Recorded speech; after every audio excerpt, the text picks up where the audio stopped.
பவளமல்லின்னு இருக்கு இல்லைங்களா? எஸ். பவளமல்லி வந்துட்டு ஒரு வருஷத்துலேயே மொத்தத்துக்கு 2 மாதம் இல்லை 3 மாதம் தான் பூக்கும். இந்த பவளமல்லியை உங்கள் வீட்டில் நீங்கள் வச்சா கூட அது பூவாக வருதான்றது சொல்ல முடியாது. அதை தாண்டி வருது, பூக்குது அப்படின்னா உங்கள் வீட்டில் தேவதை வந்து போகிறாள் அப்படின்னு அர்த்தம். பவளமல்லி வச்சுங்க, நான் எங்கள் வீட்டில் பவளமல்லி வருங்க, உங்கள் வீட்டுக்கு தேவதை வந்து போகிறாள்ன்றது அர்த்தம். வருஷத்துக்கு மொத்தத்துக்கு 2-3 மாதம் தான் போக்கும். 3 மாதம் வரும், அவ்வளோதான். 2 மாதம் நல்லா பயங்கரமாக இருக்கும். எந்த மாதம்னு சொல்ல மாட்டேன். பர்டிகுலர் ஸ்பெசிஃபிக்காக அதை மட்டும் வச்சேன்னா அதை எதிர்பார்த்து வைக்கிற மாதிரி இருக்குது.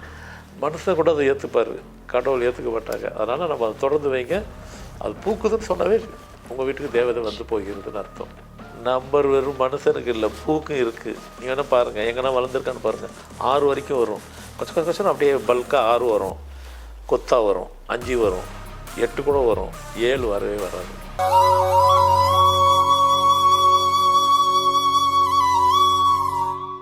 ஆன்மீக உள்ள அன்பு நேயர்களுக்கு இனிய வணக்கம்.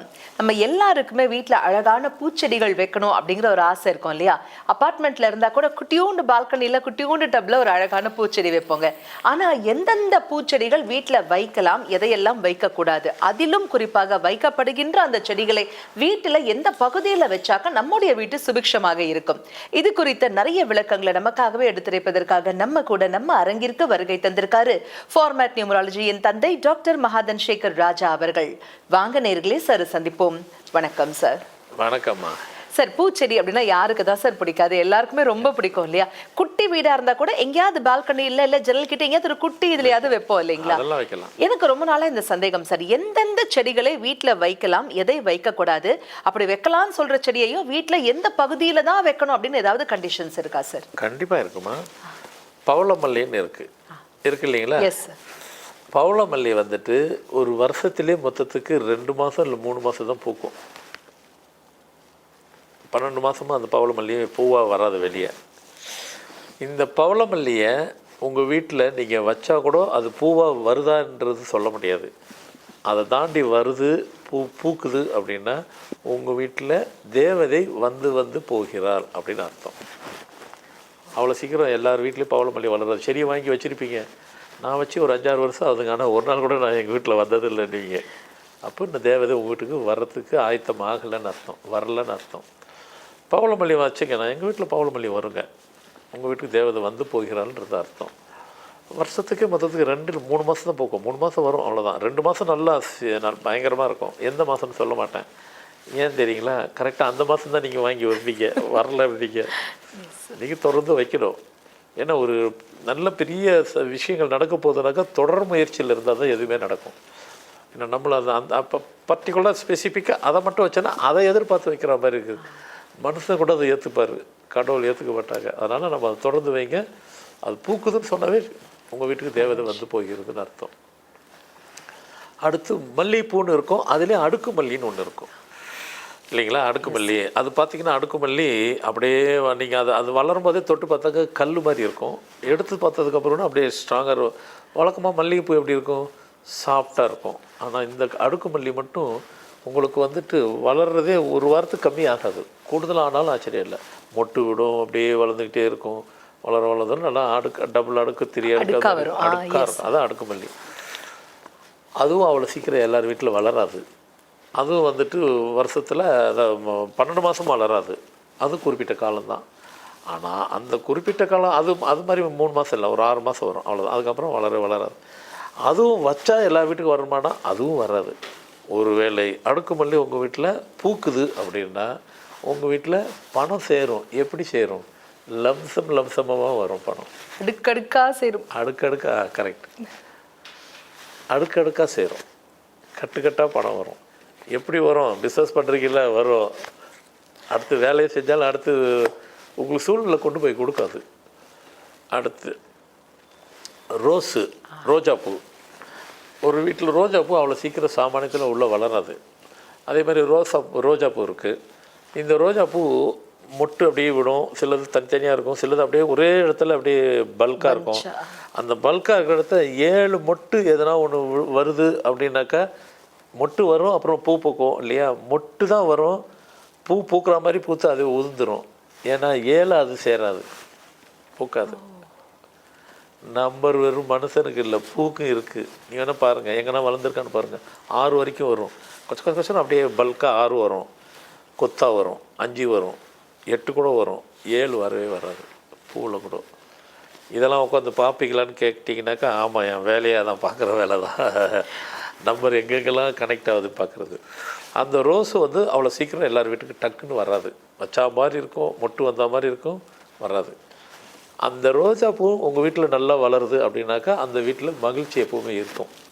தொடர்ந்து ஒரு வீட்டில் ரோசா பூ வளர்ந்துக்கிட்டே இருக்குனாக்கா ஹாப்பினஸ்ஸு வீட்டுக்குள்ளே பர்மனெண்ட்டாக உங்கள்கிட்ட அதுவும் உங்களோடு சேர்ந்து வாழுது. அந்த வீடு ஹாப்பியாக இருக்கும், சந்தோஷமான ஒரு குடும்பமாக அது இருக்கும்.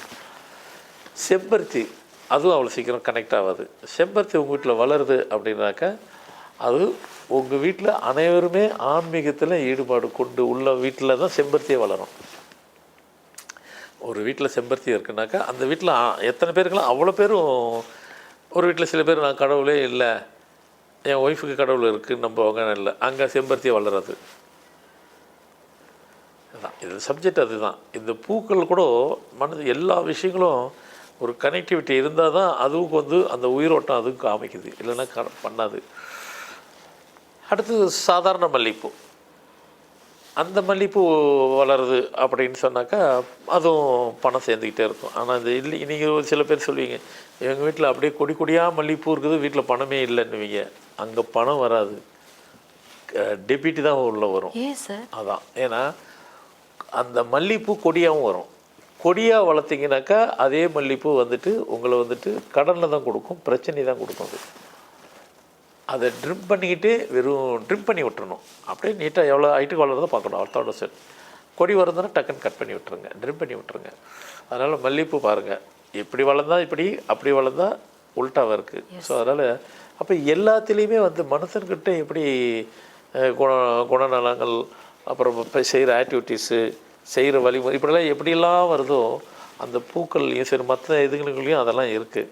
அப்போ பூக்கள்லேயும் இவ்வளோ விஷயம் இருக்குது. எது இதெல்லாம் இருக்கிறதுக்கு உண்டானது, இருக்கவே கூடாதது அப்படி வந்து நந்தியாவட்டம். நந்தியாவிட்டும் வீட்டுக்குள்ளே இருக்கக்கூடாது அப்படின்னு சொன்னாக்கா ஒரு கட்டத்தில் அந்த வீட்டில் உங்களை அது இருக்க விடாது. அந்த வீட்டில் தேவையற்ற பிரச்சனைகள் உள்ளே இருந்துக்கிட்டே இருக்கணும், உங்களை வளர்த்த விடாது. நிறைய நந்தியாவட்டம் இருக்குன்னாக்கா நிறைய பிரச்சனை வந்துக்கிட்டே இருக்குது, சேர்ந்துக்கிட்டே இருக்குன்னு அர்த்தம். அப்போ நந்தியாவட்டம் எங்கே தான் இருக்கணும் அப்படின்னாக்கா உங்கள் வீட்டு வாசல் காம்பவுண்ட் இருக்குது, காம்பவுண்டுக்கு வெளிப்பக்கம் இருக்கலாம், உள்பக்கம் இருக்கக்கூடாது. இன்னரில் இருக்கக்கூடாது, அவுட்டரில் இருக்கலாம். அப்போ உங்களை ஒன்றும் பண்ணாது, அது வெளி பாகமாக போயிடும். அதனால் நந்தியாவட்டம் இருக்கக்கூடாது. அதே மாதிரி வந்துட்டு நாகலிங்கம் அப்படின்னு ஒரு பூ இருக்கும், பார்த்தீங்கன்னாக்கா இப்படி தான் இருக்கும், உள்ளுக்குள்ள லிங்கம் மாதிரி இருக்கும். லிங்கம் மாதிரி எக்ஸாக்டாக லிங்கத்துக்கு உன்னுடைய பேட்டல் இப்படி தான் இருக்கும். அது வீட்டுக்குள்ளே, அது மோஸ்ட் ப்ராபப்லி அது வீட்டுக்குள்ளே அவர் சீக்கிரம் கனெக்ட் ஆகாது. கோவிலில் தான் மெயினாக இருக்கும், கோவிலில் தான் இருக்கும். வீட்டுக்குள்ளே மோஸ்ட் கனெக்ட் ஆகாது. அதை தாண்டி இருக்குது அப்படின்னு சொன்னாக்கா அந்த வீட்லேயும் மனுஷங்களை யார் இருக்காங்களோ அவங்கள இருக்க விடாது. நாங்கள்ங்கன்னா உடனே நாங்கள் அங்கே வந்துடணும்னு நினைக்காதீங்க, அப்படி கிடையாது. அதுக்குண்டான பவர்ஃபுல்லாக இருக்கும். இப்படி எது இருக்கணும் எது இருக்கக்கூடாது, பூக்கள்லேயே இவ்வளோ விஷயங்கள் இருக்குது. இன்னும் நிறைய சொல்லலாம், நேரம் வேணும். அதனால் இதுவே நிறைய கொடுத்துருக்க நினைக்கிறேன். ஏன்னா அன்றாட நம்ம யூஸ் பண்ணுற சமாச்சாரம் இதுதான். ஏன்னா இதில் அதிகமாக நாங்களையும் கூட அவ்வளோ சீக்கிரம் கனெக்ட் ஆகிடாது, வைக்க மாட்டாங்க. ஏன்னா அது செடியாக இருக்காது, மரமாக தான் வரும். நந்தியாவட்டம் ஈஸியாக வந்துடும், எல்லார் வீட்லேயும் தெரிஞ்சே தெரியாமல் வந்துடும். அதுதான் இருக்கக்கூடாது. அதுதான் மொயினாக சொல்லப்பட்டது. மற்றெல்லாம் யூஸ்வலாக நம்ம தேவையை யூஸ் பண்ணுறது தான். அது இருக்கிறதுனால என்ன பயன் பலன் தெரியுன்றதுக்காக தான் சொல்லப்பட்டது. சார், இப்போ வைக்கலாம்னு சொன்ன செடியெல்லாம் வீட்டில் எந்த பகுதியில் வைக்கலாம், எந்த பகுதியில் வைக்கவே கூடாது சார்? நல்ல கேள்வி. வடகிழக்கு பகுதி எதையுமே வளர்த்தாதீங்க. Okay sir. நார்த் ஈஸ்ட் சைடில் செடிகளை அதிகமாக வைக்காதீங்க பொதுவாகவே. அப்படி இருக்குன்னா சும்மா ஃபார்மலுக்கு ஒரு 2-3 தொட்டி மாதிரி வைங்க, ரொம்ப வைக்காதீங்க. ஏன்னு கேட்டாக்கா அந்த சைடில் தான் வந்துட்டு ஆக்சிஜனை, நமக்கு வர ஆக்சிஜனை அது சக் பண்ணி எடுத்துக்கிறோம். அப்படின்னா நல்ல வர காற்றுக்கள் எல்லாம் அது உள்ளே எடுத்துக்கிறோம், நம்மளை உள்ளே சேர்க்க விடாது. அப்போது அது வரலன்னு சொல்லும்போது அப்போ தேவையில்லாத யார் தான் உள்ளே வந்துடும். அதனால் நார்த் ஈஸ்ட் சைடில் செடிகளை முடிஞ்ச வரைக்கும் வைக்காதீங்க. இல்லைங்க நாங்கள் சவுத் ஈஸ்ட் பக்கம் ஒரு வீடு இப்படி இருக்குனாக்கா சவுத் ஈஸ்ட் பக்கமும் ஃபுல்லாக செடியாக இருந்து நார்த்தில் நல்லா இருக்காது, அதுக்காக வைக்கிறேன்னாக்கா சரி, ஓகே. அதனால் ஹைட்டாகவும் இருக்கக்கூடாது. வீட்டை தாண்டி வைக்கக்கூடாது. அதனால் கொஞ்சமாக ஃபார்மலுக்கு சும்மா ஒரு 4-5 அப்படி சின்னதாக வச்சு விட்ருங்க. நார்த் ஈஸ்ட் மட்டும் அட் எனி காஸ்ட் வைக்கக்கூடாது. சார், இந்த குரோட்டன்ஸு, மணி பிளான்ட் இது குறித்தும் சொல்லுங்களேன். ஆமாம், இந்த குரோட்டன்ஸு ஃபுல்லாக வைக்கலாம். வைக்கலாம். கலர் கலர் பூக்கள் வைக்கலாம். மணி பிளான்ட்டை பொறுத்த வரைக்கும் என்ன சப்ஜெக்டா, பொதுவாக ரொம்ப பேர் வீட்டை சுற்றி மணி பிளான்ட்டாக வைப்பாங்க. நான் மணி பிளான்ட் காசாக வரும். ஆமாம், அவங்க நினச்சிருக்காங்க மணி பிளான்ட்டு நீங்கள் ஒன்று வைக்க சொல்கிறீங்க, வீட்டை சுற்றி மணி பிளான்ட்டு தாங்க இருக்குது, பணமே வராது. ஏன்னா மணி பிளான்ட்டு வச்சா பணம் வரும். நீங்கள் வீட்டை சுற்றி வெளியவே வைக்கிறீங்க, அதனால் பணம் வெளியவே போயிடும். அப்படின்னா வீட்டை சுற்றியும் வைங்க. வீட்டை சுற்றி வைக்கிறது மட்டும் இல்லாமல் வீட்டுக்குள்ளேயும் வைக்கணும். எந்த பகுதியில்? அதுதான் குறிப்பாக எங்கே வைக்கணும்னாக்கா சவுத் வெஸ்ட்டு குபேர மூலை சொல்லுவாங்க. தென்மேற்கு பகுதியில் கண்டிப்பாக மணி பிளான்ட்டு அங்கே நீங்கள் வச்சே ஆகணும். எனக்கு வெளியே வீட்டை சுற்றி வைங்க. ஒரு சின்ன பாட்டிலில் கூட வைக்கலாம்.